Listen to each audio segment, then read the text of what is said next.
Comunicação. Lidere a sua comunicação. Seja muito bem-vindo a este canal. Se você já faz parte da comunidade Lidere, não esquece de deixar aquele seu like, que sempre nos ajuda muito. E não deixe de compartilhar também com as pessoas que você tem carinho, que você sabe que vai fazer crescer. Porque comunicação, gente, é incrível, mas no trabalho, na família, na igreja, no casamento, entre amigos, às vezes é um ruído que só, né? Para os antigos a gente pode dizer que é um telefone sem fio, mas para os novos, sabia que eles nem sabem o que é essa expressão de telefone sem fio, porque para eles todo telefone é sem fio. Então olha que loucura, né? Que mundo que a gente já vive. Eu não sei de que época que você é, se você lembra do telefone sem fio, e a gente brincava muito disso, né? E telefone sem fio, você ia passando ali uma frase, alguma palavra no ouvido do amiguinho e chegava, né, naquela fila ou naquela roda, chegava até o último amigo. E eu nunca vi a frase ou a palavra chegar corretamente do primeiro que foi falado ali, original. Nunca vi isso dar certo. Então a gente também tem que ter essa questão de, puxa, será que realmente foi exatamente, né, o que você está recebendo foi exatamente o que a pessoa quis passar? Porque às vezes a gente se comunicando, até no 1 a 1, a gente tem muitos ruídos na comunicação. E como seria essa comunicação dentre os nossos temperamentos? Sim, eu sei que você ama quando a gente fala de temperamentos. E eu trouxe aqui também a comunicação dos temperamentos. Temperamento, vamos começar com o sanguíneo, porque o sanguíneo, ele é o que mais se expressa em palavras. Sim, se você tem um sanguíneo por perto, você sabe muito bem disso, que a expressão maior do sanguíneo é por palavras. Ele, acredito que veio com um depósito bem maior de palavras do que todos os outros temperamentos, né? Então, assim, o ponto forte, o ponto alto do sanguíneo é a expressividade, é o falar, né? Ele fala sem problema algum. Colocou o sanguíneo para falar, ele tá em casa, né? Ele tá ali, é o ambiente dele, ele gosta de falar. Principalmente se ele tiver público, né? Porque ele gosta de ser ouvido, ele gosta de ser aplaudido. E qual seria o ponto fraco desse sanguíneo? Como a comunicação não é só o falar, porque você que faz parte aqui da comunidade Lidere, você já sabe que a comunicação, as palavras, elas são apenas 7% relevantes. Então, sanguíneo, eu tô puxando a sua orelha. Falar, aí a sua fala, 7% relevante. Mas o sanguíneo, ele também tem uma expressão muito boa, então ele vai também expressar isso, o que aumenta a porcentagem dele na boa comunicação. Porém, sanguíneos, comunicar também é ouvir. Ai, que desafio para o sanguíneo.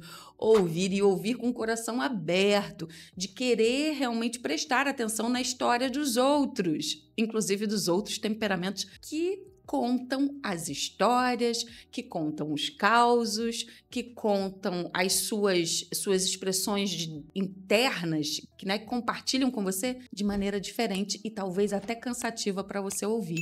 Mas esse é um ótimo treinamento. Ouvir. Que tal a gente, fechar mais a boca e abrir mais os ouvidos? Coloca esse treinamento em prática. Coloca hoje. Só por hoje? Vamos lá, sanguíneo. E como seria o colérico? Se você tem coléricos por perto aí, você sabe muito bem que eles são práticos. E por serem práticos, o ponto forte deles é o quê? Direto ao ponto. Só que, claro, né? Também tem os pontos fracos. Qual é o ponto fraco? Por ser direto ao ponto, ser prático demais, achar que todo mundo entendeu a comunicação dele e ficar chateado porque as pessoas não entenderam o que ele comunicou tão bem, tão claro, tão objetivo, tão direto ao ponto. Como assim? Como não entendeu? E acaba achando que as pessoas são até inferiores a ele porque não entenderam a comunicação. Eu pego no pé dos coléricos porque eu sou colérica, então eu posso sim pegar bem mais no pé deles e é por isso que eu pego aqui nesse canal. A gente indica até outros canais, tem canais que voltados para temperamento mesmo, tem o Temperamentando, que é um casal muito bacana, que eles falam, né? Ela é melancólica e ele é colérico, é cristão. Isso vai te dar mais embasamento sobre temperamentos. E também tem um canal que eu gosto muito, que é da Fernanda Boaventura, que ela é fleumática. Então, também é muito bacana esse conteúdo. Para melancólicos, eu ainda não tenho uma indicação direta, mas tem muita coisa boa também falando para melancólicos.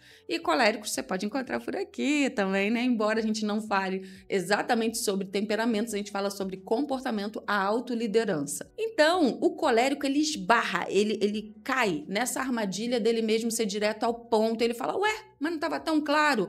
Então, coléricos, o teu desafio é o quê? Desenhe. Sim, desenhe ponto a ponto e mostre, sabe para quem? Para um melancólico. A colérico. Agora te peguei na curva. Mostre para o melancólico e veja se ele entendeu. Porque se ele não entender, você vai ter que refazer. Aí, você depois mostre para um fleumático. Caramba, olha, aí eu quero ver os comentários aqui. Se você trabalha, se você participa, se você é casado, né, com algum outro temperamento desses que eu citei e a sua comunicação não está muito bem, está tendo ruídos, talvez você que precisa mudar, você que precisa ser lapidado na sua comunicação. Então, preste atenção no formato como você comunica. Talvez você tenha muita rigidez na comunicação. E você fala assim, poxa vida, mas está claro. E a pessoa se fecha porque você está sendo grosso ou grossa. Estúpido mesmo, né? O pessoal fala que o colérico, ele é tão... Como é que é aquela expressão? Ele é tão gentil como coice de uma mula? Então, né, vamos mudar isso no temperamento de Cristo e ajustar, sermos lapidados aí na nossa comunicação. Então, tá aí o desafio pro colérico. E vamos falar, então, do melancólico. O melancólico, ele é profundo, ele é planejador. Isso é perfeito. Se a gente pensar nos pontos fortes, isso é fortíssimo. Mas e os pontos fracos? Na comunicação pode ser a mesma coisa que derruba ele. Como ele desenha muito, planeja muito, ele é péssimo em quê? Improviso. Você tira o melancólico do sério ou você trava ele é quando acontece alguma coisa de improviso. Então, quando chega aí o sanguíneo, né? Cheio da alegria, falando. Ou o colérico que é rasteiro, que já entendeu o propósito e fala assim, pá, dá aquela corte rápido, tramontina. O melancólico realmente tem que respirar fundo para continuar os seus cenários, porque os seus cenários, eles são derrubados quando acontece alguma coisa assim. Então, para você, melancólico, que realmente eu admiro muito o seu planejamento, a sua profundidade nos assuntos, porque tudo dele é muito mais profundo, por isso que geralmente os melancólicos são voltados à arte, né? A poesias, o instrumento, ou alguma coisa voltada à criatividade, porque o melancólico ele consegue, né, se aprofundar mais nas coisas. Mas o desafio que eu te dou que desafio grande para o melancólico, dá até dó, porque eu sei a dor, porque cada um desses tem as suas dores, né? Mas seria o quê? Tente improvisar mais. Planeje o improviso. É isso, melancólico. Tente planejar o improviso, mas não é possível planejar todos os improvisos. Então, assim, relaxa. Treine o quê? Eu não sei, mas tá tudo bem. Então, tá tudo bem. E não tenha medo, sabe, de expor mais as suas ideias, porque talvez você se cale muito com medo de improvisar e do que as pessoas vão achar ou que não está muito perfeito, porque sim, melancólico, ele é perfeccionista. Mas ouse mais, deixe as pessoas rirem mais de você, ande com sanguíneos, que os sanguíneos eles adoram, né, que riem dele, das histórias dele. Então, assim, comece a trazer essa leveza do sanguíneo, a praticidade do colérico, né, e tá tudo bem. Respira, não guarde, não faça dossiê errados para não trazer peso ao seu coração e à sua mente, só flua. E como seria a comunicação dos fleumáticos? Então, o fleumático, qual é o ponto forte do fleumático na comunicação? O ouvir. O fleumático é ótimo em ouvir. Já para falar, geralmente as palavras do fleumático, aqueles que não são maduros, né? A gente está falando aqui de questão de maturidade, é claro, né? Que a gente é envolto a tantas outras coisas, personalidade, treinamento, o lugar, o ambiente onde a gente vive, aquilo que a gente foi exposto, então não somos totalmente iguais. Aqui a gente está falando de forma generalizada. Mas o fleumático, ele é o quê? Ele é bom para ouvir, mas geralmente muitos ruídos na hora de falar. Ninguém entende nada, né? É aquela coisa em cima da coisa, que do coisa,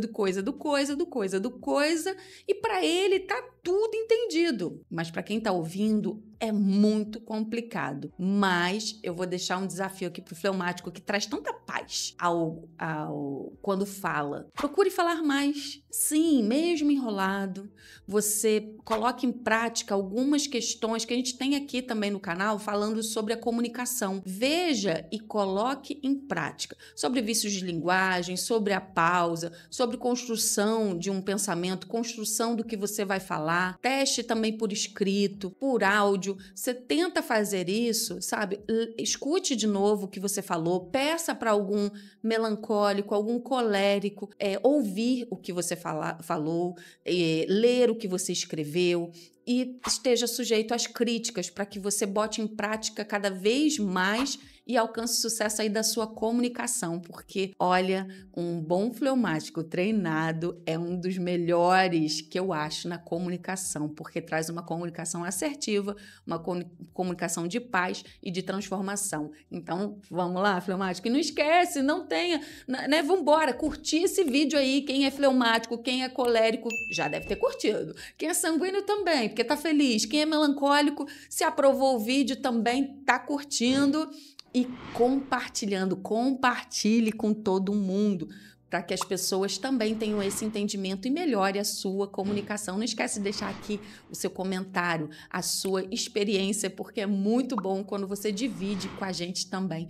E se isso fez sentido na sua comunicação, ou se você já amadureceu, ou ainda é uma pedra de tropeço para o seu temperamento. Conto com a sua participação e lidere.